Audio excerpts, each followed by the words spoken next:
Gracias, Nicolás y Perla. Buenos días y bienvenidos a la Junta Médica. Hoy nos centramos en uno de los órganos y de los sentidos menos cuidados y por ende también más olvidado, lamentablemente. ¿Quieren saber cuál es? Enseguida se los cuento.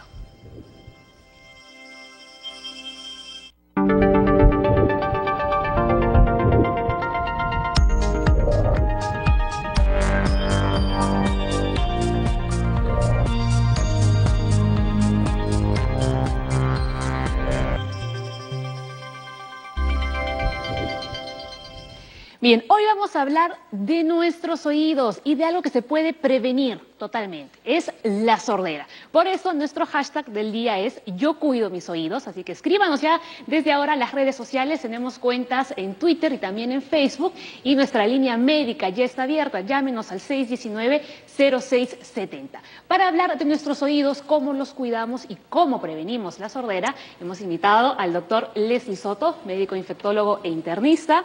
También está con nosotros Betsy Meléndez, audióloga de CEPAL, Centro Peruano de Audición, Lenguaje y Aprendizaje. Patricia Valareso, pedagoga del Colegio para Niños Sordos Fernando Viceslava. Y el doctor Carlos Carpio, otorrinolaringólogo del Hospital Hipólito Unanue. Hoy hablamos, ¿no?, de uno de nuestros sentidos, que no le damos mucha importancia realmente, ¿no? Creo que hasta podemos ir al oftalmólogo, pero ir a que nos vea un otorrinolaringólogo es bien complicado, ¿cierto? Poco frecuente. Es poco frecuente, ¿no? Y aquí en Junta Médica vamos a invitar a la audiencia de que ustedes, ¿no?, se puedan hacer un despistaje anual para ver cómo están nuestros oídos, ¿no? Información es prevención, ¿no, doctor? Así que aquí está el equipo de la salud. Vamos a darles más información acerca de la sordera. Vamos a verlo aquí. Las causas de pérdida de audición y sordera pueden ser congénitas o adquiridas. Retraso en el habla o el bajo rendimiento escolar son algunas de las consecuencias de los problemas de la audición. Y el 60% de los casos de pérdida de audición en niños puede prevenirse con medidas de salud pública. Y ustedes nos van a contar cuáles pueden ser ellas. Antes de empezar el programa, vamos a ver, ¿no?, el caso, el testimonio de un paciente, ¿no?, pero con una enfermedad en concreto, con un caso en concreto. Vamos a verlo. Cuando yo nací, me demoré mucho en caminar. Sí, era una bebé un poco enfermiza, me daba fiebres muy seguido. Y yo nací siendo sorda. Mi nombre es Mónica Vilches. Yo soy una persona sordociega.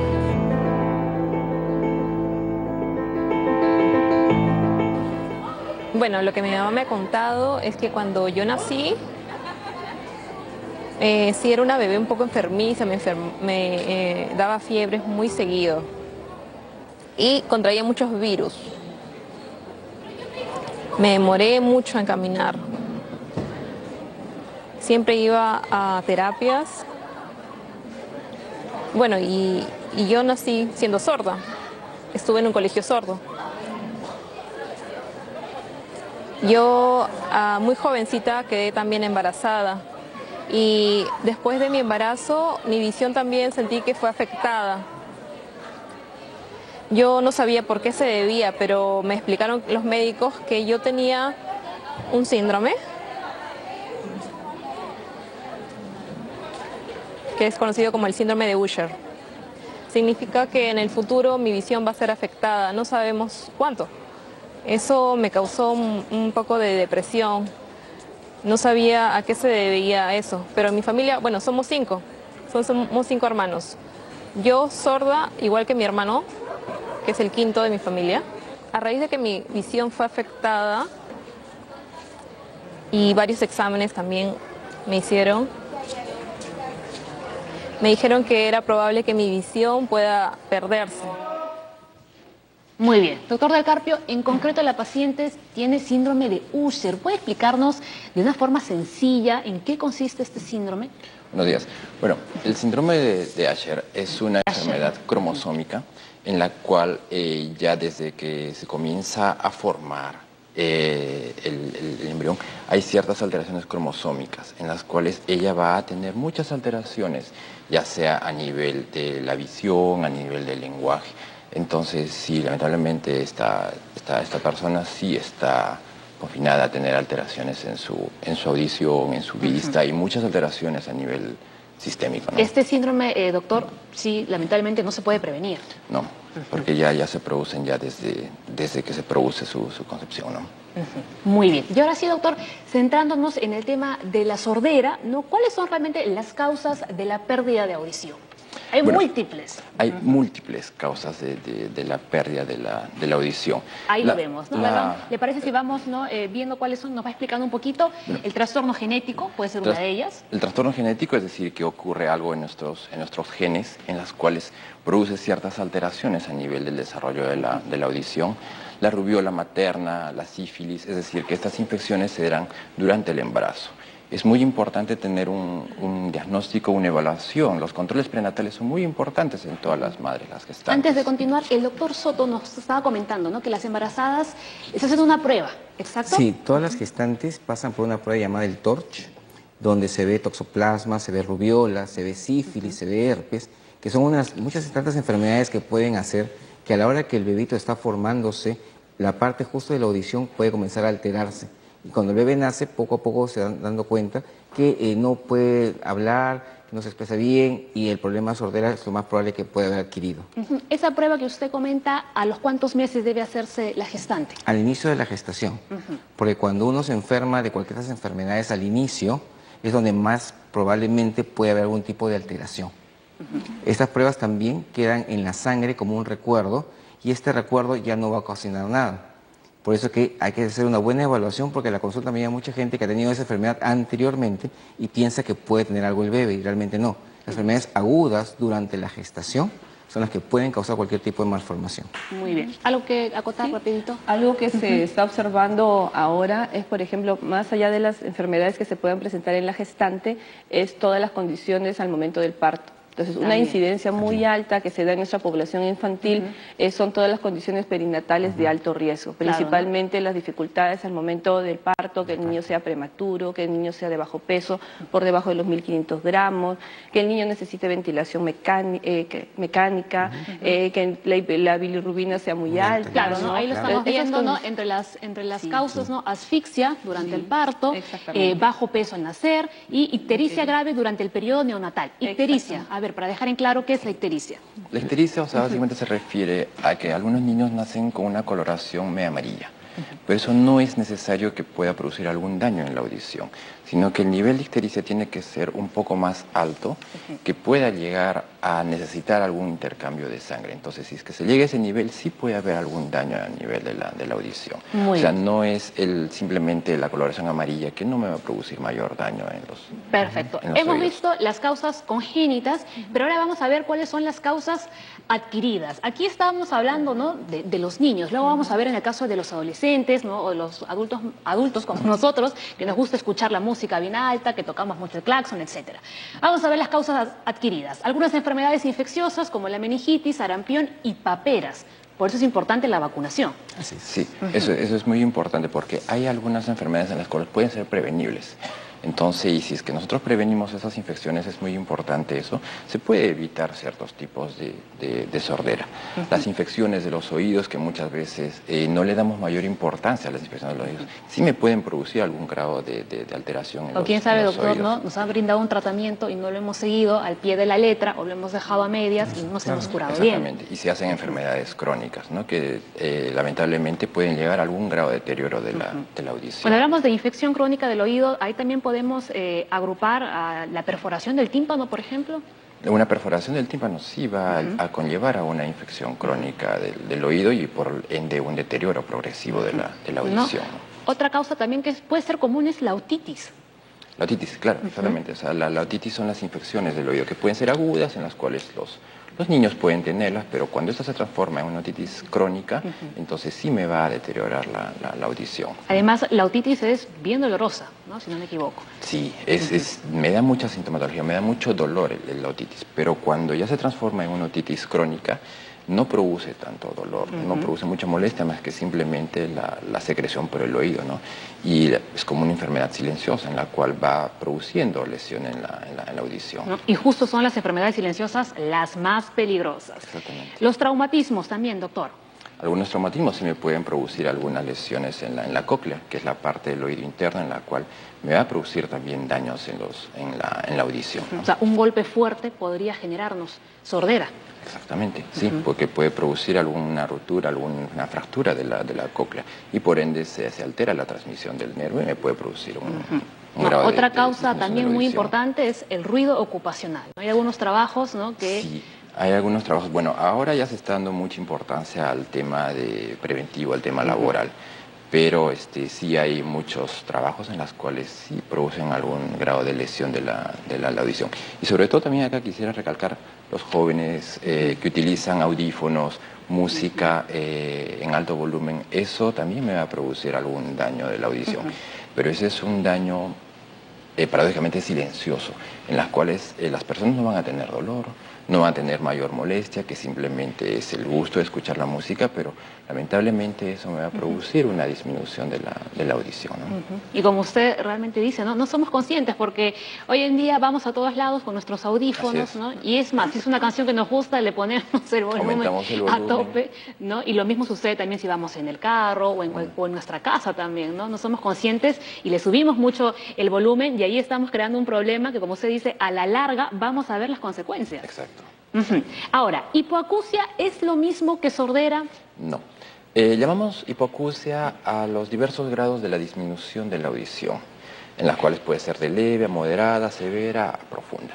Mientras que sordera ya es un estado de baja auditiva que implica también alteraciones del habla.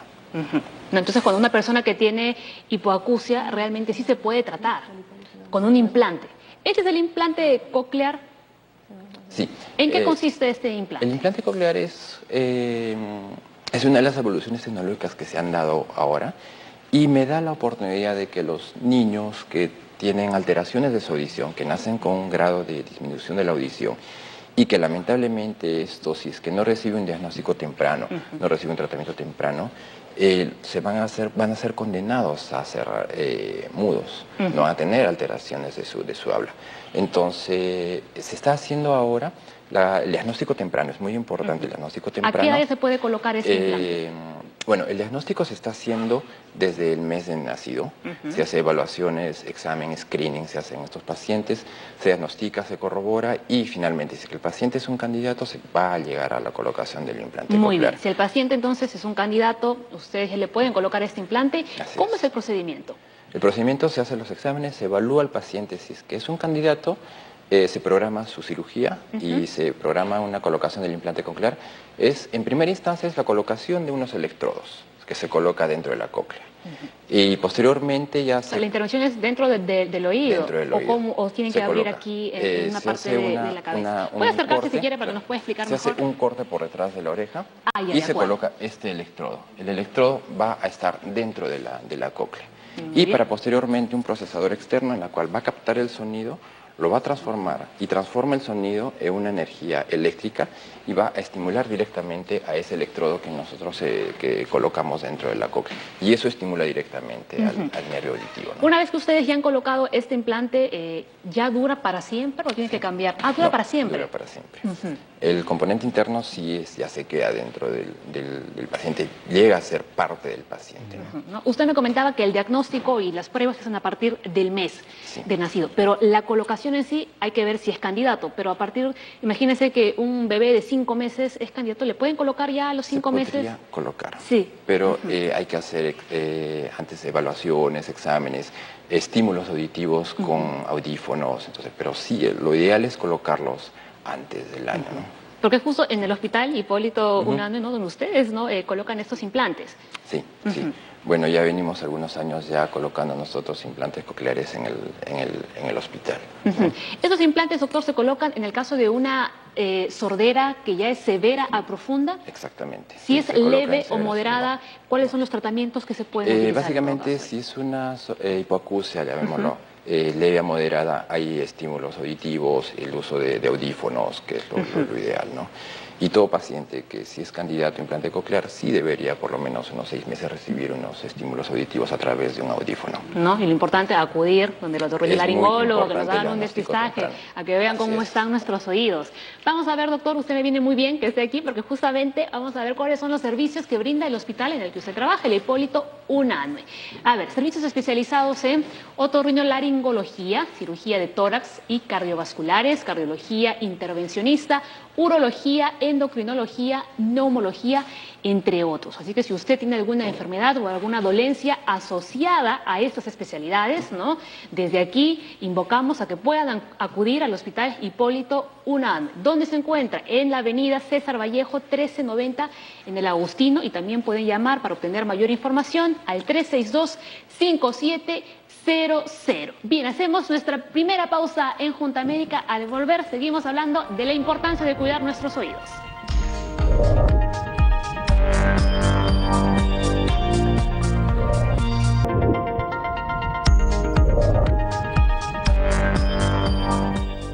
Bien, ahí está conmigo la audióloga Betsy Rodríguez. Vamos a ver un dato, ¿no? Ahora mismo para poder aterrizar mejor esta entrevista que vamos a tener contigo. A ver si lo vemos ahora. Antes de ver el dato, queríamos aclarar por si acaso que los implantes, ¿no? Cocleares que ustedes realizan en el Hospital Hipólito Unanue, ¿no? Por si acaso los cubre el SIS y el seguro. Así es, exactamente. El sí está cubriendo los gastos tanto del implante coclear así como sus terapias que va a necesitar los pacientes, ¿no? Que necesitan el implante coclear. Claro, perfecto, ¿no? Está bien que hagamos esta aclaración y que ustedes tengan además mayor información sobre este tema. Ahora sí, vamos a ver el dato 1. Cuanto más temprano se brinda atención a un niño con pérdida auditiva, mayor será la posibilidad de que alcance todo su potencial. Completamente cierto. Y antes de empezar, el dato 2, incluso la pérdida de audición leve puede afectar las destrezas del habla y el del lenguaje del niño. En este caso, nosotros lo que buscamos es una detección temprana para lo que es la pérdida auditiva. ¿Cuándo podemos detectar la pérdida auditiva? Desde el nacimiento. 2 días de nacido se le puede realizar al niño un despistaje auditivo, el cual nos permita confirmar que la audición del niño esté todo dentro de lo normal, ¿no? ¿En qué consiste este despistaje? Este despistaje es bastante sencillo, es rápido, es indoloro. Lo que se busca es que se revisan los canales auditivos, verificando que no hay nada que esté obstruyendo el paso del sonido. Se hace una evaluación de oído medio a través de una timpanometría para ver que no esté resfriado, congestionado, nada. Y luego es nada invasivo estas completamente pruebas, ¿no? nada invasivo, no duele, es rápido, ¿sí? Y además también lo que se busca es se hacen luego unas emisiones otoacústicas. ¿Qué es lo que hacen las emisiones otoacústicas? Estimulan las células del oído interno, que es la parte del oído que responde al sonido, y estas células cuando están sanas te responden como un reflejo. Este reflejo es un indicador de audición normal. De esta manera tú confirmas de una forma rápida e indolora que el niño tiene audición normal y que su desarrollo del lenguaje va a ser lo más óptimo posible. Pero viendo, ¿no?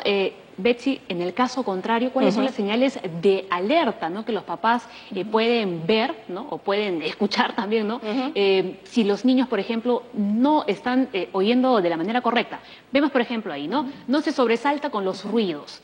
Después de los 6 meses, no gira la cabeza hacia la fuente del sonido y al año no dice palabras sencillas como papá o mamá. Exactamente. ¿No? Eso ya serían señales de alerta, ¿no? Completamente. En este caso, nosotros podemos hacer todo lo que es la revisión auditiva del nacimiento, pero la audición, recordemos que se relaciona completamente con el lenguaje. Entonces las alertas, ¿qué es lo que esperamos nosotros de un niño oyente normal? Esperamos de que a los 7 meses esté reaccionando a su nombre, aunque tú le hables bajo. Entonces esa es una alerta. Tú haces un sonido dentro de la casa y entonces simplemente el niño tiene que comenzar a buscar el sonido, aunque sea suave.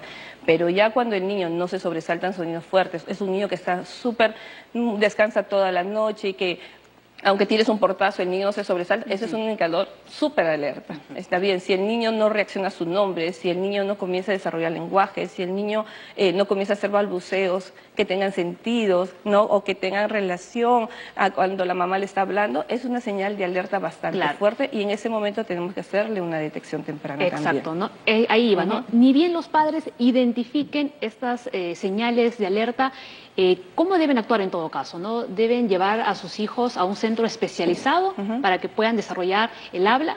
De todas maneras. En primer lugar, tenemos que hacerle una detección temprana, ¿no? En nuestro país no está instaurado un despistaje auditivo neonatal, infantil, desde el nacimiento, universal para todos. Entonces, cuando los papás presentan señales de alerta, en este caso, lo que nosotros tenemos que hacer es recurrir a ciertos hospitales o también, por ejemplo, en CEPAL nosotros hacemos un despistaje auditivo a los niños. Es una prueba rápida, como les comento, es una prueba que nos va a poder confirmar la audición del niño. Una vez, si no pasan estos despistajes auditivos, ya se pasan a pruebas audiológicas diagnósticas que nos permiten identificar el grado de pérdida auditiva que pueda presentar y comenzar ya la intervención temprana. Claro, ¿no? Pero sería también importante recalcar que ustedes no enseñan el lenguaje de signos. ¿no? Enseñan ustedes a desarrollar el habla, ¿no? Exactamente. Nosotros lo que buscamos en todo momento es desarrollar el lenguaje. ¿Cómo desarrollamos nosotros el lenguaje? Haciendo el uso de audífonos o aprovechando la ganancia que tiene un audífono o aprovechando el uso de un implante coclear para que mediante un entrenamiento auditivo, mediante una rehabilitación especializada, se pueda desarrollar también todo lo que es el lenguaje, la comunicación y que el niño se va a desarrollar como un niño oyente normal y que luego este niño pueda ser incluido en colegio regular como cualquier otro niño y desarrollar todas sus habilidades comunicativas de una forma normal.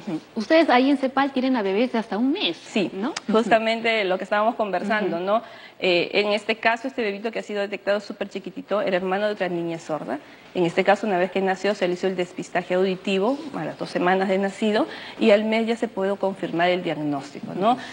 Una vez que fue el diagnóstico, al niño se le colocaron los audífonos al mes nacido. En este momento tiene 6 meses.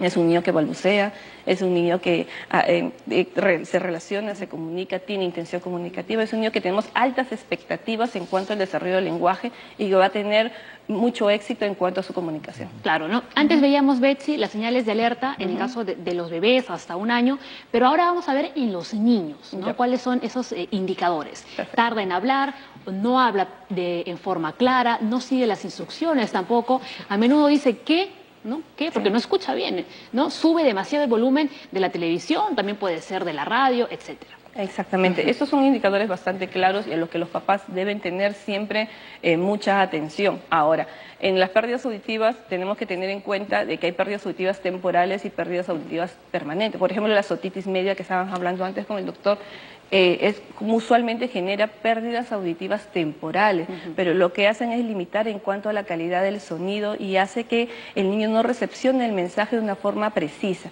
En cambio, en las pérdidas auditivas permanentes, estos indicadores que van a hacer que a medida que el niño vaya creciendo, obviamente esta calidad del lenguaje se vaya disminuyendo y comienza a tener mayores errores en cuanto, no solamente en cuanto a su capacidad de comprender lo que los padres dicen, sino también su capacidad de poder decir, en poder hablar, en poder estructurar palabras, expresarse de una forma correcta, ¿no? Muy bien. Vamos a ver qué más nos ha contado, ¿no? la paciente con el síndrome de Usher, ¿no? Como decía el doctor. Vamos a escucharla. Bueno, escucharla y verla. En mi familia no hay rastro alguno. Yo soy la única que nació sorda en mi familia. Y mi hermano también. Tengo un primo también que es sordo. Y por familia de mi papá también un tío, pero no sé. Bueno, yo he aprendido en varios talleres acerca de cómo explorar mis habilidades. Por ejemplo, hemos estudiado también con otras personas ciegas acerca de talleres de repostería, haciendo tortas. He aprendido con mi hermano y bueno, mi cuñada que me ayuda también a interpretar. Somos un grupo que estamos también reforzando lo que ya hemos aprendido de repostería. Eso a mí me da mucha felicidad, aprender cosas nuevas. Muy bien, señores, estamos en vivo y tenemos una llamada telefónica desde el RIMAC. Caterine, hola, buenos días, te escucha la Junta Médica. Buenos días, tengo un niño de 2 años que ha amanecido hace 2, 3 días con bastante cerillo en el oído, así como que estuviera susurrando. Quisiera saber si hay algún tipo de infección y tiene bastante picor también. Muy bien. A ver, doctores. Sí. ¿Qué podría ser? Es probable, si es que hay que distinguir primero, si es que es cerumen en el oído, es algo, el lubricante normal del oído, o si es que eso es contenido de secreción que puede ser una infección. Entonces eso sí habría que distinguir si es algo de secreción o si es cerumen en el oído. Si es que es secreción en el oído, me podría estar hablando de que hay un cuadro infeccioso. Entonces si es así, entonces sí es necesario tener una evaluación y un tratamiento oportuno, ¿no? Claro, lo que hay que hacer, como siempre hemos mencionado aquí en Junta Médica, en el equipo de la salud, es que toda alteración que no es normal en cualquier persona, niño o adulto, tiene que ser visto por el especialista. Como dice el doctor, puede ser muchas cosas y eso el otorrino lo va a determinar y dar el tratamiento correcto para que esté mejor siempre este paciente. Y tampoco no nos preocupemos tanto con el tema del cerumen, porque realmente la cera es buena. El cerumen es algo bueno, es algo que nuestro organismo produce. ¿Para qué? Para lubricar, para evitar que haya infecciones. Entonces, es algo bueno y nosotros no debemos sacarlo constantemente, ese cerumen, salvo que esté produciendo alguna otra alteración, ¿no? Claro, ¿no? O salvo que ya tengamos tanto cerumen que ya no estemos escuchando bien, que ya nos está taponando. Tenemos también más consultas en las redes sociales. Mari Márquez dice, yo padezco de laberintitis. Quisiera saber con exactitud la relación de esta enfermedad con el oído y qué hacer exactamente para prevenir que me venga. Bien, la laberintitis es un tema bastante grande, como lo detallan. Entonces, sí hay que ver diversos grados de vértigos, de mareos que pueda tener Mari. Entonces, habría que hacer un diagnóstico y ver si realmente es una laberintitis o puede ser un síndrome vertiginoso o muchas otras causas que puedan producir este vértigo, este mareo. ¿Cuándo, doctores, ya estaríamos hablando de una laberintitis? ¿Cuáles son los síntomas que se presentan? Sí, lo que pasa es que para diagnosticar la laberintitis hay que evaluar al paciente, hay que ver cómo responde el paciente ante diversas pruebas de su equilibrio, entonces para realmente diagnosticarlo como una laberintitis, ¿no? Muy bien. Sí, porque una cosa que siempre ocurre en la parte de otorrino es que la gente tiene a veces mareos y tengo mareos, tengo el colesterol alto y no es así. Es el oído. Es el oído el que está ahí alterado. Entonces siempre la evaluación es fundamental. Claro, ¿no? Por eso decía al inicio del programa, ¿no? Lamentablemente es uno de nuestros órganos o sentidos más olvidados, ¿no? Porque ya lo dice usted, tengo mareo, puede ser 1000 cosas, menos que sea los oídos. Y no se le da demasiada importancia al tema del oído, ¿no? Muy bien. Betsy, volviendo al tema de la educación en los niños, ¿no? Incluso en los bebés también, ¿no? Para ya cerrar este tema, no, como tú decías, muy importante que los papás los lleven a estos centros para que después puedan ellos educarse en un colegio normal y corriente. Siempre la detección o el chequeo auditivo debe hacerse, como estábamos comentando, desde recién nacidos y hasta los 5 años de edad. Una vez al año, como un control, así como van los papás llevan a los bebés a lo que es el control pediátrico, lo mismo es su chequeo auditivo. No por pensar que quizá ya hiciste quizá de bebito, hiciste un despistaje auditivo, viste que todo estaba normal, pero quizá en el tiempo puede tener tapones de cerumen, puede tener infecciones de oído medio, entonces el despistaje auditivo nos permite identificar esas dificultades que temporalmente podrían afectar la audición del niño y nosotros lo remitimos obviamente al otorrino en caso de que sea necesario para, no sé, la limpieza del oído o para el control en cuanto a las infecciones crónicas. Y eso nos permite tener una integridad en cuanto a la audición del niño y su desarrollo sea lo normal. Perfecto. Dicho esto, señores, hacemos una nueva pausa en Junta Médica y ya volvemos con más.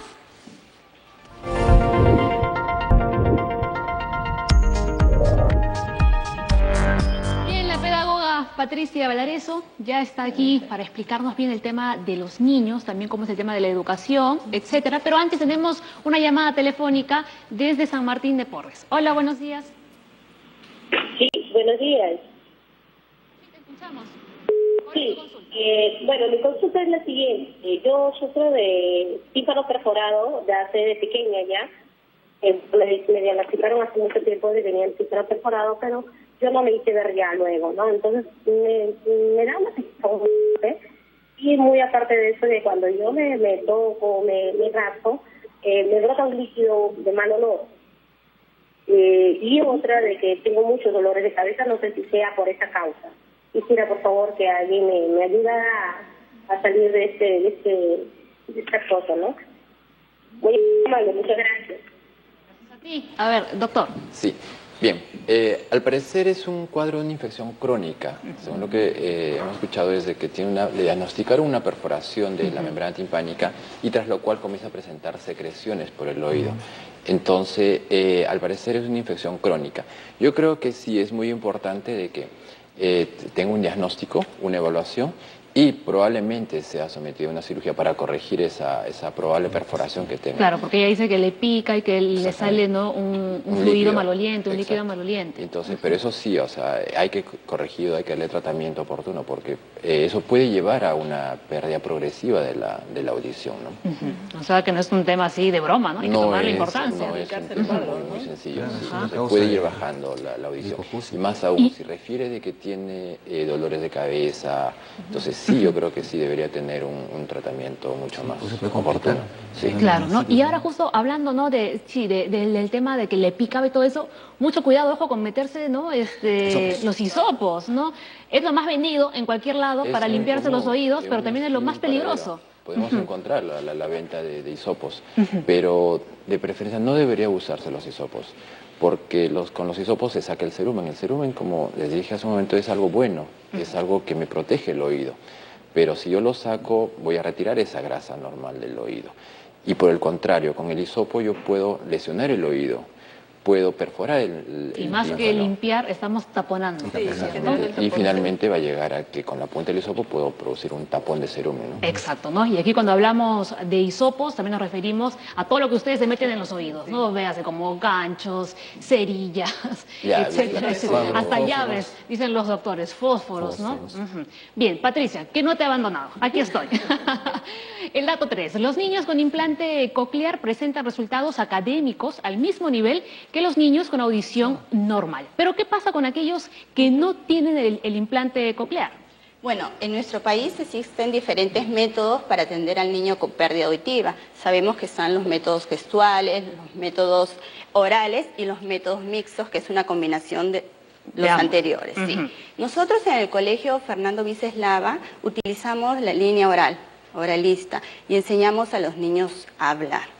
En el caso de los niños que no forman parte del colegio, tienen que asistir a otros centros que pueden ser de lenguaje de señas para poder rehabilitarse. ¿En el colegio de ustedes tampoco enseñan el lenguaje de señas? No, en el colegio Fernando Viceslava del CEPAL utilizamos una metodología auditivo-oral donde buscamos que el niño pueda comunicarse a través del lenguaje oral como lo hacemos nosotros. Sabemos que en nuestra sociedad tenemos muchas barreras para las personas discapacitadas. Así es. En el caso de los niños con discapacidad auditiva, las personas con discapacidad auditiva, está la barrera de la comunicación. O sea, es difícil que ellos puedan comunicarse con nosotros porque nosotros hablamos el lenguaje oral y generalmente no conocemos señas. Entonces, nosotros buscamos que estos niños puedan incluirse posteriormente, que se rehabiliten en el colegio, en una escuela regular y puedan desempeñarse igual que nosotros lo hemos hecho. Patricia, ¿y ellos pueden aprender a leer los labios también? Es una forma, es una estrategia también la lectura labiofacial, pero nosotros priorizamos que el niño desarrolle la audición, primero que pueda escuchar. Nos hablaban los doctores del implante, de los audífonos, entonces una vez que el niño llega al colegio, debe de contar con un audífono y un implante. Entonces lo que hacemos es enseñarle al niño a escuchar como primer paso para que luego pueda hablar. Claro, pero aquí estamos hablando, ¿no? El niño efectivamente debe contar con el implante, con este audífono, etcétera, pero lamentablemente en nuestro país la gran mayoría de ellos no es así. Entonces, ¿ahí cómo deben trabajar ustedes? Tendría que acceder a señas o, en el caso de que pueda así, complementarse con una lectura labial, utilizar una comunicación total. Si el niño puede escuchar algo, valorar la parte auditiva, pero también puede hacer unos gestos, utilizar imágenes visuales para que el niño pueda aprender. Claro, ¿no? Debería incluirse en la malla curricular también, ¿no? El lenguaje de signos, de señas, ¿no? Imagínese un niño con pocos recursos que no pueda acceder quizás, ¿no?, a esta clase de centros especializados que le puedan enseñar a desarrollarse y se va a un colegio normal y corriente, ¿cómo aprende? Algo importante también allí con respecto a la parte del implante es de que debe haber un momento también para colocar el implante. O sea, el implante lo que va a generar es un acceso al sonido. pero el implante en sí no te desarrolla el lenguaje, es la rehabilitación. Entonces, como ustedes mencionaban, el E-Salud, el CIS puede colocar los implantes cocleares, pero eso no es todo. No es todo, tiene que haber un programa de implante coclear donde que si tú estás buscando que el implante te ayude a desarrollar el lenguaje, tiene que ser candidatos especiales, ideales para ello. Puede ser que un adulto sordo se quiera implantar, pero sus expectativas de rehabilitación tienen que ser muy reales, muy claras. Es diferente implantar a un niño de 1 año de edad y que tú sabes que vas a ayudar a desarrollar el lenguaje hablado. Es diferente implantar a un niño de 8 años que hace el lenguaje de señas. Su método de comunicación ya son las señas. El implante le va a ayudar a que esté más alerta, que esté más atento, que se relacione. Sin embargo, no vas a esperar que desarrolle el lenguaje como otros niños. Y para ello es muy importante el diagnóstico temprano. Es muy importante porque eso le va a cambiar sus expectativas del niño. Si es que comienza a tener un estímulo auditivo a temprana edad, a la edad que se va instaurando el habla, el lenguaje, entonces las expectativas de poder comunicarse y ser un niño normal como los demás son muy buenas. Pero si es un niño que se diagnostica o tiene un tratamiento un poco tardío, entonces probablemente sus expectativas no sean muy buenas. Claro, ¿no? Y eso sería importante que ustedes conversen con los padres, ¿no? Claro. Que no solo es la colocación del implante, sino que hay todo un trabajo, ¿no?, en conjunto y posterior, ¿no?, para que realmente los resultados sean óptimos. Porque después de que se coloque el implante, el niño tiene que acudir a sus terapias por 1 año, 2 años, 3 años, depende de lo que necesita. O sea, no es que se coloque el implante y el niño va a empezar a hablar o escuchar perfectamente. Claro, la idea del implante y todo este tratamiento es que le das la herramienta que tiene cualquier niño para que pueda ya acceder a todo el medio y su propia capacidad pueda desarrollarse a plenitud, teniendo ya la audición como una base más. Muy bien. Más consultas. Gisela dice, la duda que tiene es que tiene un niño de 3 años y solo dice yo, muy aparte que cuando lo llamamos por su nombre no hace caso. ¿Puede referirse a la audición? Y por favor, ¿qué es CEPAL? A ver, empecemos por CEPAL. CEPAL es el Centro Peruano de Audición, Lenguaje y Aprendizaje, que está formado por diferentes unidades. Tiene la unidad de tratamiento, de diagnóstico, tiene el Colegio Antares y el Colegio Fernando Vice, donde atienden a niños sordos. Por la página web pueden informarse mejor. Bueno, en este caso sí habría que observar muy bien a este niño. Le aconsejo a la mamá llevarle a un especialista para que pueda tener una evaluación, porque a los 3 años vemos que un niño ya ha desarrollado su lenguaje, tiene un número variado de vocabulario, tiene estructuras, ¿no?, de muchas palabras, puede hacer preguntas, puede comprender todo lo que se le diga. Entonces ya sería un niño que tendríamos que observarlo detalladamente, ¿no? Claro, ¿no? Y es curioso que solo diga yo. Claro. Claro, en este caso, por ejemplo, nosotros hacemos parte de estas evaluaciones, ¿no? Como se tendría que comenzar con un despistaje auditivo a este niño, y si vemos que la audición está todo dentro de lo normal, referirlo a otras evaluaciones, porque no es normal que solo diga yo. Entonces debería estar haciendo lenguaje estructurado, entonces pasar la evaluación de lenguaje probablemente. Pero si vemos de que en el despistaje sale alguna falla, entonces ya pasar la evaluación diagnóstica para ver algún nivel de pérdida auditiva que se pueda presentar. Es multidisciplinario. Exactamente, completamente. ¿No? Como hemos venido comentando, ¿no?, durante todo el programa. Y la ruta de la salud, señores, continúa, no se detiene. Aura Guío se ha ido a ¿quieren saber dónde? Vean entonces. Señas.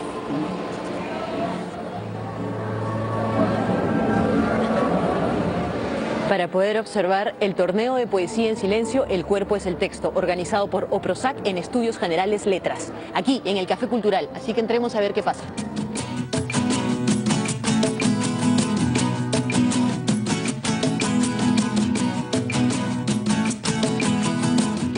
Cuéntanos, ¿cuál es tu papel en estas actividades? Ya, bueno, yo formo parte del colectivo Reporteros Infiltrados, que junto a Golpe Tierra Referona de Cultura y OPROSAC, del Estudio Generales Letras de la Pontificia Universidad Católica del Perú, están organizando este evento llamado Poesía en Silencio, El cuerpo es el texto, ¿no? Es un torneo dirigido a personas con discapacidad auditiva, ¿no?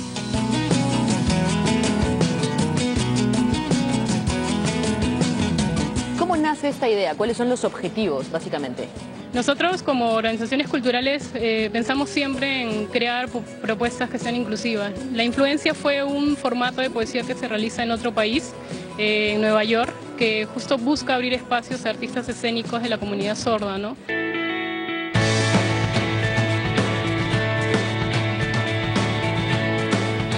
Y para esta actividad, ¿ustedes han llegado al apoyo, soporte médico, psicológico de especialistas? Claro, nosotros para este evento estamos contando con jurados que son especialistas en educación y psicología, que trabajan con la comunidad sorda también. Entre ellas tenemos a la licenciada Cecilia Silva, a Lucy Malca, que también representa a la Asociación de Sordos del Perú, y a Liliana Chambi, que es una licenciada en educación, que labora en el CEBA Hipólito Unanue, ¿no?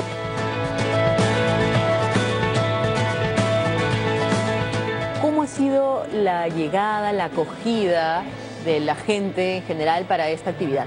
Sí. Bueno, nosotros hemos iniciado la convocatoria a través de las redes, de invitaciones con las asociaciones y colectivos. Tenemos un pequeño grupo que el día de hoy va a presentar su poesía. En la dinámica de este primer torneo no solo estamos presentando poesía, también estamos realizando presentaciones de mimo, también cine mudo, y tratando de que en el mismo espacio podamos conectar a ambos públicos, ¿no? Al público oyente y al público sordo.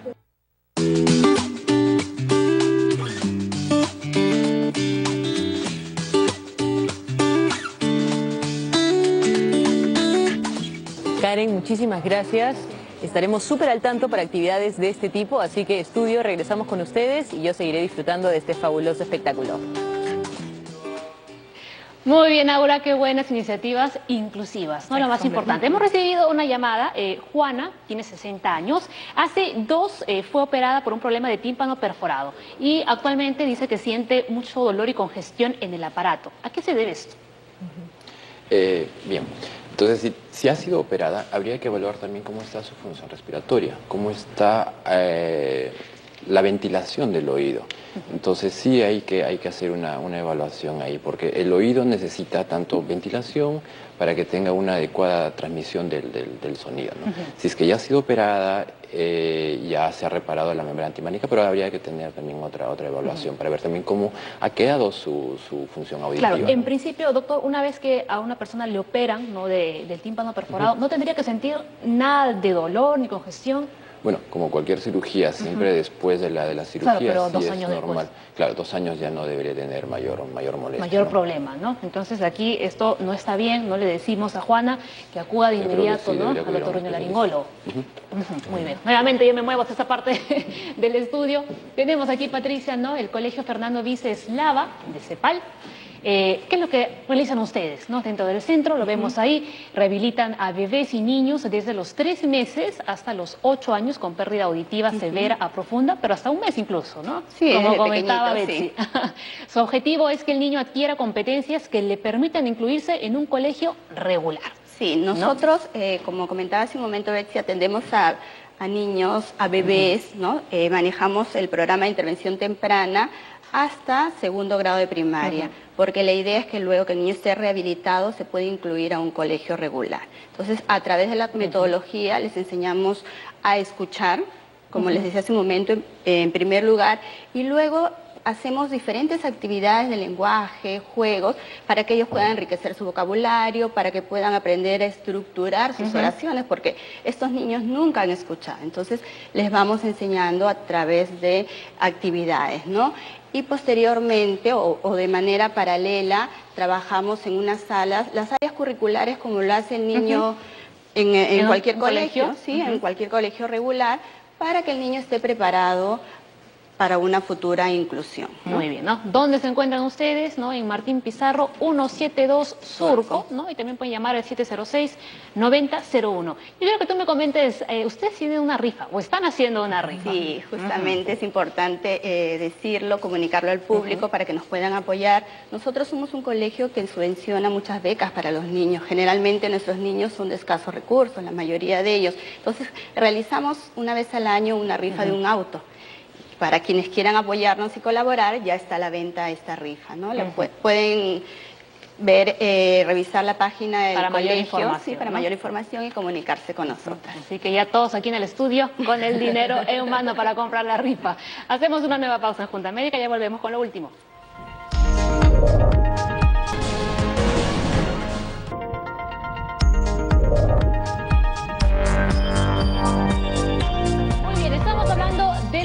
oídos en la Junta Médica. Recuerde, el hashtag es yo cuido mis oídos, pero le voy a jalar las orejas a Betsy y a Patricia, porque nos han comentado de la rifa. No, y en la pausa todo el mundo le quería comprar y resulta que no han traído el talonario.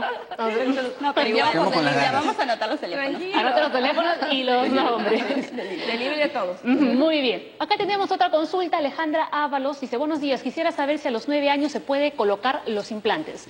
A mi niña le han hecho varios exámenes, pero no le han dado ningún tratamiento y en los resultados dice oído derecho con umbral 76 dB, déficit auditivo neurosensorial, y en el oído izquierdo con umbral 61 dB. Los resultados denotan hipoacusia neurosensorial bilateral severa. Por favor, necesito ayuda y ¿qué debo hacer? Dice, ¿no? Y como le digo, o como digo en el hospital, pues no le han dado ningún tratamiento, ¿no? Sí, señala bueno, Alejandra. Como veníamos conversando, es muy importante el diagnóstico temprano. Hay una edad en la que debe colocarse los implantes. 9 años ya estamos ya bastante al límite de que se podría colocar un implante. Yo creo que para la hija de Alejandra, yo creo que debería recibir, primero son audífonos, ayudas auditivas. Yo creo que es lo primero, y de ahí hacerle evaluaciones y ver si es que Esos valores que ella mayor. comenta, 76, 60 y algo, Esos significa son que los decibeles. Es decir, que lo normal de audición es hasta 20 decibeles, que nosotros lo mínimo que deberíamos de percibir. Entonces ella tiene ya en 70 y 80 decibeles de percepción, recién ese nivel puede escuchar su hija. Entonces hablaríamos Entonces estamos hablando de una hipoacusia hipoacusia neurosensorial ya de tipo severa. Sí. Severa, ¿no? Doctores, ¿ustedes qué nos recomendarían? ¿Cuáles son las formas de prevención, ¿no? Ahí vemos, por ejemplo, aplicar las vacunas contra el sarampión, meningitis, rubiola y paperas, tratar la sífilis y otras infecciones en las embarazadas, fortalecer programas de salud materno-infantil, ¿no? Un parto seguro, lo que también nos han dicho aquí en el programa, detectar a tiempo la otitis media, ¿no? Que a veces la dejamos pasar, no le tomamos importancia, y reducir la exposición a ruidos fuertes. Yo creo que la última es la más complicada de cumplir, ¿no? Sí. Lamentablemente, y la más fácil al final. Así es. Sí, la primera parte de la prevención, existen las vacunas en el Programa Nacional de Vacunación para lo que es rubiola, papera, sarampión. El sífilis también es gratuito en el programa para la madre gestante, que están sus controles. Entonces, no debería haber ninguna madre que no tenga sus controles de vacunas antes de quedar embarazada. Y si no las tiene y piensa salir gestando, por favor acérquese al centro de salud que le van a aplicar las vacunas. Muy bien. Ahora, antes de ir con las conclusiones, ¿cuáles son las diferencias entre llevar un audífono pequeñito, que vemos en algunas personas, y otros bastante más grandes, ¿no? Que son bien visibles? Bueno, últimamente con la tecnología todo tiende a reducir de tamaño, a ser mucho más pequeño. Pero en general, un audífono grande me va a dar un poco más de potencia, un poco más de fuerza de la transmisión del sonido. Mientras que uno pequeño puede ser estéticamente, pero probablemente no sea muy potente, ¿no? No tan funcional. Entonces... En este caso, recordemos que todo va de acuerdo a la pérdida auditiva. En la medida que tengamos una pérdida auditiva menor, ¿no? Una pérdida auditiva leve o moderada, también el audífono va a ser más pequeño. Una pérdida auditiva severa o profunda necesita mayor potencia, como menciona el doctor, y en este caso necesita un audífono un poco más grande porque el tratamiento es más grande. Ahora, en el caso de los niños, siempre es necesario un audífono que va detrás del oído. No puede ser un audífono que va dentro del oído, aunque la pérdida auditiva sea leve o moderada. ¿Por qué? Porque el niño está en un proceso de crecimiento. Si yo le coloco a un niño una pérdida leve y le pongo un audífono chiquitito, en 6 meses creció ese niño y el papá va a tener que cambiar de audífono. En este caso, en los niños siempre, hasta los 16 años, deben usar audífonos que van detrás del oído. Y ya en los adultos sí pueden haber muchas modificaciones de acuerdo a la curva audiométrica y de acuerdo a la pérdida auditiva. Muy bien, decíamos que los implantes cocleares están financiados, están subvencionados por el CIS, por el seguro. ¿Los audífonos también?